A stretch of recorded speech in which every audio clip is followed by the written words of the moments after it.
और मेरे किसान भाइयों, कभी आप अपने को कमजोर मत मानना। मैं जानता हूं कि किस तंगी हालात में आपको अपनी जिंदगी गुजर बसर करनी पड़ती है, क्योंकि मैं भी गांव का रहने वाला हूं, किसान का बेटा हूं, जानता हूं इस हकीकत को।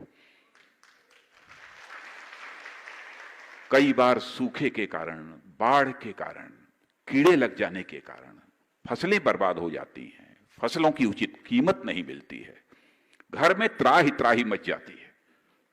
मैं भी एक अच्छा काश्तकार हूं, लेकिन सब कुछ होने के बावजूद जैसे लगता है कि एक मुसीबत टूट पड़ी अपने पूरे परिवार के ऊपर।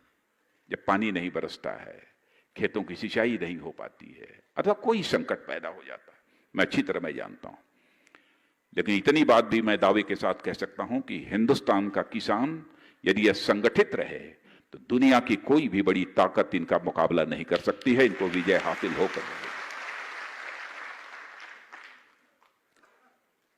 और मेरा निश्चित यह मानना है कि भारत को यदि हम धनवान भारत बनाना चाहते हैं, दुनिया के विकसित देशों की कतार में खड़ा करना चाहते हैं, तो जब तक हिंदुस्तान का किसान धनवान नहीं होगा, तब तक भारत किसी भी सूरत में धनवान नहीं हो सकता है। किसानों की माली हालत हमको सुधारनी होगी, उन्हें अपने उपज की उचित कीमत देनी होगी। और इस हकीकत को भी मैं जानता हूं, केवल कृषि के माध्यम से हम किसान को जो ताकत देना चाहते हैं वह नहीं दे पाएंगे। इसलिए आवश्यक है कि हर किसान परिवार में कम से कम एक जवान ऐसा जरूर हो जो कृषि के अलावा कोई अन्य दूसरा पेशा करता हो। एक ऐसे हालात हमको पैदा करने पड़ेंगे इसे हिंदुस्तान में। कोई दूसरा छोटा मोटा रोजगार कृषि से ही जुड़ा हुआ रोजगार क्यों न हो, खाद्य प्रसंस्करण इकाई, फूड प्रोसेसिंग यूनिट ही क्यों न हो, कहीं न कहीं खेती के अलावा वह दूसरे काम में भी लगा हुआ, तभी जाकर किसान की माली हालत ठीक हो सकती है। और कोई दूसरा विकल्प नहीं है। और जो मैंने कहा ना कि आप अपने को कमजोर मत समझना, वो क्यों कहा है?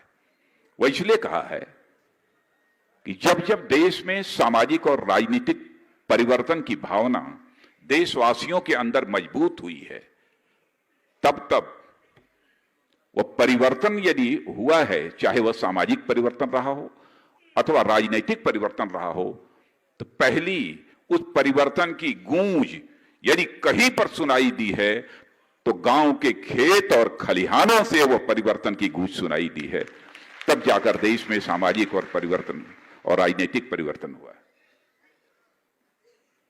और मैं आपको याद दिलाना चाहता हूं कि अंग्रेजों की हुकूमत जब इस देश में थी, उस समय भी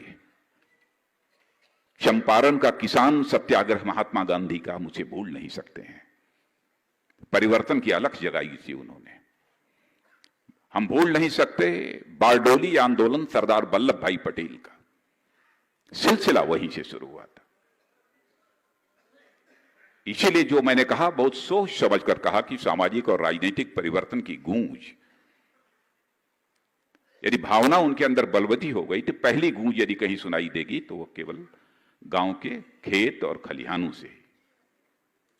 इसीलिए मैंने कहा, और किसानों की समस्याओं को आवाज देने का काम कई लोग, स्वामी सहजानंद जी सरस्वती, सर छोटू राम जी चौधरी छोटू राम जी,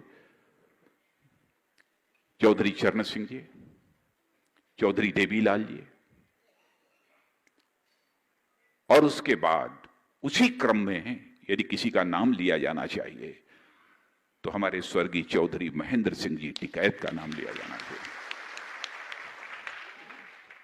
सभी लोग तो कुछ पढ़े लिखे लोग थे बहुत, लेकिन जिस तरीके से जमीन के खेत से, जमीन की मेड़ से उठा हुआ कोई व्यक्ति हिंदुस्तान के किसानों का नेता उस समय बन गया, भारत के इतिहास में संभवतः शायद ऐसी स्थिति कभी देखने को किसी को नहीं मिली होगी जो कि चौधरी साहब के साथ देखने को मिली थी।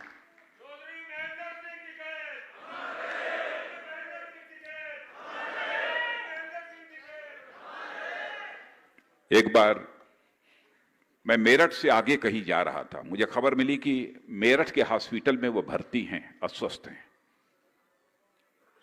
तो हमारी तबीयत नहीं मानी और मैंने कहा कि चलो थोड़ी देर में पहुंचेंगे आगे, कोई फर्क नहीं पड़ता है, लेकिन टिकैत साहब भर्ती हैं तो मैं जरा हॉस्पिटल में उनको देखते हुए मैं तब चलूंगा। और मैं उनको हॉस्पिटल में देखने के लिए मेरठ गया था।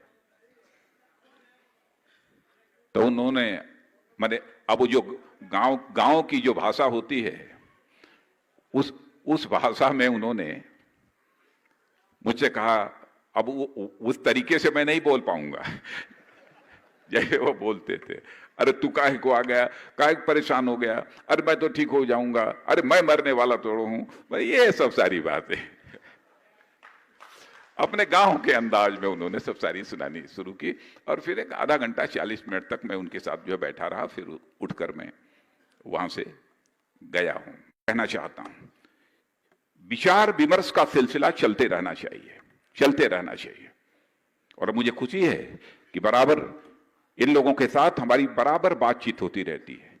प्राय राकेश जी, चौधरी युद्धवीर सिंह जी, हमारे संजीव बालियान जी, ये सब सारे लोग बराबर बैठते रहते हैं, इनसे बराबर चर्चा होती रहती है। उस समय भी इसमें क्या क्या संशोधन कर दिए जाएं तो यह बिल ठीक हो जाएगा, इस संबंध में भी इन लोगों ने कुछ सुझाव दिए थे। लेकिन कुछ ऐसे भी सुझाव थे जिस पर कि आम सहमति नहीं बन रही थी। तब फिर हम लोगों ने फैसला किया कि उसको वहीं छोड़ना चाहिए। यदि कभी कुछ करना है तो किसानों को विश्वास में लेकर किसानों की आम सहमति से ही किया जाना चाहिए, क्योंकि जो कुछ भी हम करना चाहते हैं वह किसानों के कल्याण के लिए करना चाहते हैं। अब चीनी का मामला जो गन्ना किसानों का है, बहुत गंभीर मामला है पश्चिमी उत्तर प्रदेश का। और यह हुआ कि 6,000 करोड़ रुपए की बैंक से इन लोगों को लोन दिलवाया जाए ताकि उसका पेमेंट करना शुरू करें। लेकिन मुझे जो जानकारी मिली है कि जो उसमें कामयाबी मिलनी चाहिए थी वो नहीं मिल पाई है। अब हम लोग देखते हैं कि इसके बाद ये चल रहा है, उसमें क्या करना, कैसे करना, फिर उसको बैठक बुलाकर कुछ हम लोग उसका समाधान निकालने की कोशिश करेंगे। वैसे मुख्यतः राज्य सरकार की जिम्मेदारी होती है, क्योंकि मैं भी जब मुख्यमंत्री था तो मुख्यमंत्री रहते हुए मैंने ऐसे हालात नहीं पैदा होने दिए कि किसानों का बकाया हो। आपको यदि याद होगा, मैंने सबकी बिजली काट कर मैंने कहा जो कुछ भी होगा कम से कम शाम को और रात को उत्तर प्रदेश के गांव में बिजली पहुंचनी चाहिए, और मैंने उसको बिजली पहुंचवाने का भी काम किया था। क्यों नहीं हो सकता है?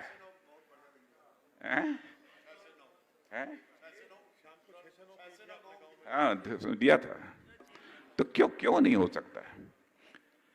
तो समस्याओं का समाधान आप लोग आश्वस्त रहें, करने के प्रति हम लोग लगे हैं। और हमारे लिए, मैं ईमानदारी से कहना चाहता हूं, उत्तर प्रदेश में लंबे समय तक काम किया है। अब इस समय अब चूंकि यहां की जिम्मेदारी हो गई है तो जितना मुझे समय देना चाहिए मैं नहीं दे पाता हूं, और सचमुच यह बात मुझे खलती भी है। लेकिन इतना आपको यकीन दिलाता हूं कि मैं चाहे जहां रहूं, जिस रूप में रहूं, मैं सदैव आपका रहूंगा। यह आप भरोसा रखना, मैं आपको विश्वास दिलाना चाहता हूं। बराबर आपका रहूंगा, आपसे अलग कभी नहीं हो सकता। कोई भी किसान संगठन मिलना चाहता है, बातचीत करना चाहता है, लोग जानते हैं, तो समय लग सकता है कभी व्यस्तता के कारण, लेकिन मैं समय देता हूं, लोगों से राय परामर्श करता हूं, मिलता रहता हूं। आज के इस अवसर पर ज्यादा कुछ न कहते हुए मैं हृदय की गहराइयों से स्वर्गीय चौधरी महेंद्र सिंह जी टिकैत के प्रति अपनी हार्दिक श्रद्धांजलि व्यक्त करता हूं और उनके प्रति आदर और सम्मान की अभिव्यक्ति करता हूं। और सभी, केवल टिकैत परिवार की बात मैं नहीं करता हूं, जो लोग भी किसान, खेती, इन सब सारी चीजों के बारे में सोचते हैं, चिंता करते हैं, उनसे मैं यही अपील करना चाहूंगा कि सभी एकजुट होकर हम लोगों को आज के अवसर पर यही संकल्प लेना चाहिए कि चाहे हमारे चौधरी चरण सिंह जी हों, चाहे हमारे चौधरी महेंद्र सिंह जी टिकैत हों, इन लोगों का जो सपना रहा है उस सपने को साकार करना ही हमारे जीवन का यह उद्देश्य है। इन्हीं शब्दों के साथ अब सर चौधरी छोटू राम जी ने जो कुछ भी किया है, हरियाणा के लोग अच्छी तरह जानते हैं, आज भी लोग याद